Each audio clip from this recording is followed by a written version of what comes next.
Okay, Brother Reddick, you know, a lot of talk be going out in the community. You know, we have a lot of talkers out there, and we don't have too many doers, but we do have a lot of talkers. So let's resolve some things. Are you going to be your own man when you're elected and everything, or somebody going to be pushing your buttons here? Absolutely. You know, and that's one of those diabolical things, you know, Right. that old Herbert Hoover FBI kind of thing, Right. saying, oh, he's for sale by this or this people are supporting him. Exactly. But let the works that I do speak for me. Exactly. I don't feel no ways tired. If you look at my record, Right. you know, and you read the Anniston Star or the news station, you Right. see me standing out and standing up Right. for my community, for my city, and anybody that's been wrong. Right. You know, and I've stood against the police department. I've stood against the Anniston Army Depot when it was important. Right. I mean, you got someone who's already proven that he's going to stand for himself and for his constituents and for his people. I mean, what else can they say? I'm my own guy. I've never been good at being bought or whatever. Exactly. I don't even know how to. Right. Because it comes down to, there's a phrase, you know, it's called altruism. Okay. And altruism is when you do something for the good of doing that thing, not requiring any physical payment, because you understand that it's going to pay off at the end. Okay. And that's why I do it. Amen. Nobody was there when I was laying in that hospital bed, an inch away from death. Right. And I told God I wanted to dedicate my life to helping people. Amen. Amen. And if you can understand that, you can understand why I'm here for the people, not for the special interests, Right. not for anything else. And if you look at my financial statements, there's no big special interest group donating to me. Exactly. And you know, and I think that's very very important that we, you know, clear the record. Now let me get back on economic development here in the city of Anniston and on the west side of the community. You know, we're in desperate need of a gas station, a nice gas, you know, filling station, or someone can go out, or even a grocery store on this side of town. What is your plans for economic development for the west side of Anniston and everything? First thing I'm gonna do is stop running people off.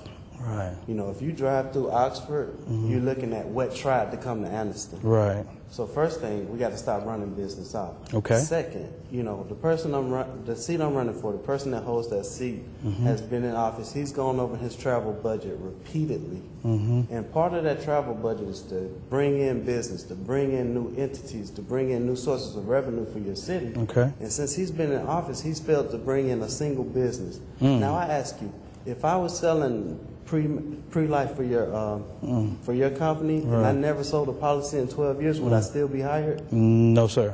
So we need the right person that can bring in that kind of business. Exactly. I was in a meeting not too long ago with there's a new thing in Alabama called the Northeast Alabama Arts Initiative. Right. And they are actually compensating any Broadway or Hollywood level industry up to 25% of their filming costs to come here and do it here. Okay. And I've already met with the people that want to bring it here. These people went to Louisiana and started it there. And last year, Louisiana made $4 billion. Wow. Wow. They want to come here and do it here. And the first question he asked me is your local government going to be able to work with what I'm trying to do, and will they understand the plan and the vision that I'm trying to bring? Right. Second was, can I educate your high school students to be able to do this industry and to move into this kind of industry? Right. And we need that. Exactly. We need that. I've been talking to other entities, other sources, and a lot of business that was basically run off that still wants to come into the city. So basically, one, stop running them off. Right. Two, find out their hot button and bring them here. And three, let everybody prosper. What kind of city will this be when there's more jobs than people, rather than more people than jobs? Amen. Amen. And hey, and I like that very, very well. You put that straightforward. And at this time, we're going to come back and we're going to ask Brother Reddick some more questions about his mother and father and everything. And I'm going to talk about. I want to ask you about the youth in our community, and what will you do differently to try to enhance our youth in our community. So we're live here at 1335 Pine Avenue, Smith Metropolitan AME Zion Church, and I'm here with my good friend, my Masonic brother of the Square, Brother David Reddick, and he is a candidate for Ward 2, and we're supporting him wholeheartedly, and he's going to come back, and he's going to ask you for your vote when he come back. So at this time, let's go ahead and listen and hear and see another great selection. Amen. Hello, my name is Antoine McClain, rookie offensive lineman for the Baltimore Ravens and a graduate of Anniston High School.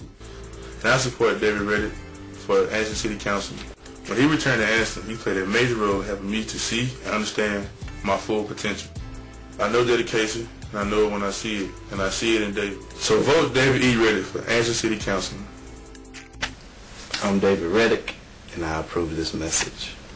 Paid for by the Friends of David E. Reddick election campaign.